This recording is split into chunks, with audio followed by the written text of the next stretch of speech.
আন্তর্জাতিক কূটনৈতিক প্রচেষ্টা ও ক্রমবর্ধমান চাপের মুখেও তিনি এখনও আনুষ্ঠানিকভাবে যুদ্ধবিরতির অনুমোদন দেননি।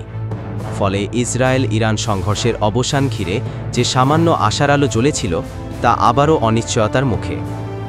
বিশ্লেষকরা বলছেন, যুদ্ধবিরতির বিষয়ে ইরান এখনও নীতিগত কঠোর অবস্থানে আছে। তেহরানের পক্ষ থেকে জানানো হয়েছে, যতক্ষণ না ইসরায়েল তার আগ্রাসন বন্ধ করছে এবং যুক্তরাষ্ট্র সুনির্দিষ্ট নিরাপত্তা গ্যারান্টি দিচ্ছে, ততক্ষণ ইরান কোনো যুদ্ধবিরতিতে সম্মত হবে না। তেহরান মনে করছে ইসরায়েল যুদ্ধবিরতির নাম করে একতরফাভাবে সামরিক সুবিধা নিচ্ছে, আর যুক্তরাষ্ট্র মুখে শান্তির কথা বললেও কার্যত ইসরায়েলের অবস্থানই সমর্থন দিচ্ছে। বিশ্লেষকদের মতে ইরানের সর্বোচ্চ নেতার এই কঠোর অবস্থান শুধু ইসরায়েল নয়, পুরো মধ্যপ্রাচ্যকেই নতুন করে সংঘাতের দ্বারপ্রান্তে ঠেলে দিচ্ছে। এই প্রেক্ষাপটে আন্তর্জাতিক মহল উদ্বিগ্ন, আরও বড় সংঘর্ষের আশঙ্কায়।